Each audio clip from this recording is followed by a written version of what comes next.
তো এরপরে দেখো ষষ্ঠ সেকেন্ডে অতিক্রান্ত দূরত্ব। তো যদি তম সেকেন্ডে অতিক্রান্ত দূরত্বের অঙ্ক আসে, তম যেমন হচ্ছে ষষ্ঠ, সপ্তম, অষ্টম, 10তম, ঠিক আছে, 11তম, মানে হচ্ছে স্থানবাচক সময়, বুঝে না, যে দ্বিতীয় হইছে, তৃতীয় হইছে, ও পঞ্চম হইছে, ষষ্ঠ হইছে, এরকম স্থানবাচক সময়ে যদি কি বের করতে বলে, অতিক্রান্ত দূরত্ব বের করতে বলে, তাহলে আগে তোমাকে দেখতে হবে যে ওই সময়টা কার মধ্যে আছে। এটা তো সমতরণ, কেমনে বুঝলাম? বেগের মান দেখেন 0 থেকে কি হলো, 0 থেকে 5, 10, 15, 20, 5 করে বাড়ছে না? তো যেই জায়গাটার মধ্যে বেগের মানটা সমান করে বাড়ে ওটা হলো কি সমতরণ। আর এখানে বেগের মানগুলো একই আছে, 20, 20, 20 একই আছে না? তাহলে এটা হচ্ছে সমবেগ। আর এখানে বেগের মানটা কমে গেছে, তাহলে এটা হচ্ছে কি সমমন্দন। ক্লিয়ার? আচ্ছা, এখন এখানে কি বলতেছে, ষষ্ঠ সেকেন্ডে অতিক্রান্ত দূরত্ব নির্ণয় করো। এই ষষ্ঠ সেকেন্ডটা কই? এই যে প্রায় এখানে। ষষ্ঠ সেকেন্ডটা কার মধ্যে আছে?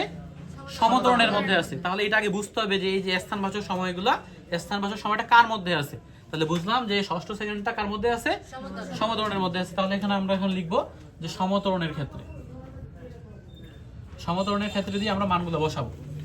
সমতরণের ক্ষেত্রে এখানে প্রথমে যেটা থাকবে এটা হচ্ছে ইউ এর মান, সে যেটা থাকবে এটা ভি এর মান, আর এখানে যেটা থাকে এটা হলো টি এর মান। ইউ এর মান হচ্ছে কত? 0। এটা বুঝতে তো সমস্যা নাই স্যার। ভি এর মান হচ্ছে কত? 20। টি এর মান হচ্ছে কত? 8 সেকেন্ড। আর অবশ্যই এখানে ত্বরণ বের করে নিতে হবে। তম সেকেন্ডের ক্ষেত্রে যখন অতিক্রান্ত দূরত্ব বের করতে হয়, সমতরণের ক্ষেত্রে অবশ্যই কি বের করতে হবে? ত্বরণ। ত্বরণের সূত্র হচ্ছে ভি মাইনাস ইউ ভাগ টি। ভি এর মান হচ্ছে 20, ইউ এর মান হচ্ছে 0, লেখার কোনো প্রয়োজন নাই। টি এর মান হচ্ছে 8, 20 কে 8 দ্বারা ভাগ করলে 2.5। কোনো সমস্যা স্যার? তাহলে এর মান বের হয়ে গেল। এখন সমতরণের একটা সূত্র আছে নির্দিষ্ট, জানো এটা? এর সমান সমান ইউটি প্লাস হাফ এডি স্কয়ার। জানা আছে স্যার? আচ্ছা, এখানে ইউ এর মানটা কি শূন্য না? ইউ এর মান যদি শূন্য হয় তাহলে এটা লেখার কোনো প্রয়োজন নাই, ইউটি বাদ। তাহলে থাকছে হাফ এডি স্কয়ার। হাফ হাফ থাকলো, এর মান হচ্ছে কত? 2.5। ঠিক আছে। টি এর মান হচ্ছে কত? 8। দেওয়া যাবে না। টি এর মান হইলো, এই প্রশ্নে তোমাকে কত সময় চাইছে? ষষ্ঠ সেকেন্ডে, তার মানে টি এর মান হলো 6। কথা কি বুঝতে পারছেন না? এখানে 6 লিখবা কেন? এখানে তুমি এইখানের মানে সমতরণের জায়গা থেকে টি এর মানটা দিয়ে ত্বরণটা বের করবা। যে সমতরণের মধ্যেও থাকবে ওইখানকার সময় দিয়ে এ বের করবা, কিন্তু সূত্রের মধ্যে টি এর মান বসাবা, প্রশ্নে যে সময়টা থাকবে ওটা। এটা বুঝতে কোনো সমস্যা আছে স্যার? তাহলে এখন এখানে দিবা 6, 6 এর উপরে স্কয়ার। 6 এর উপরে স্কয়ার করলে কত হয়? 36। তাহলে গুণ করে দাও তো, 36 ইনটু 2.5 ইনটু হাফ, দিয়ে আসতেছে 45 মিটার। নাকি কোনো সমস্যা আছে বুঝতে? আচ্ছা, এখন আবার দিবা, আবার দিয়ে আবার এই সূত্রটা লিখবা, এর সমান সমান হাফ এডি স্কয়ার, মানে ইউটি প্লাস হাফ এডি স্কয়ার। ইউটি তো বাদ চলে যাচ্ছে, আমি ডিরেক্ট লিখলাম হাফ এডি স্কয়ার। কোনো সমস্যা আছে বুঝতে? তো এখানে আবার হাফ হাফ থাকলো, এর মান হচ্ছে কত? 2.5। টি এর মান দিবা এবার হলো 5।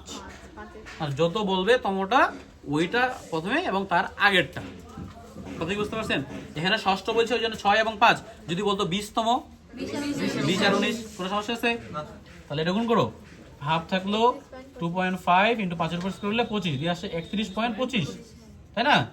এখন আপনারা এখানে লিখবেন ষষ্ঠ সেকেন্ডে অতিক্রান্ত দূরত্ব, দুটো বিয়োগ করতে হবে।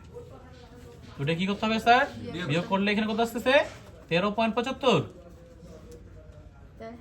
13.75 মিটার। এটা অ্যান্সার। কোনো সমস্যা স্যার? আচ্ছা, এবার কি বলতেছে দেখেন। এইবার 2 নম্বরের যে প্রশ্নটা আছে কয়ে, ওটা বলতেছে 12তম সেকেন্ডে অতিক্রান্ত দূরত্ব। 12টা কই আছে? এই যে এখানে 12তম সেকেন্ড, তাই না? 12টা কার মধ্যে আছে? সমবেগের মধ্যে। এটা হচ্ছে প্রথম গো, এটা হচ্ছে দ্বিতীয় গো নাম্বার। তাহলে 12টা কোথায় আছে? সমবেগের মধ্যে না?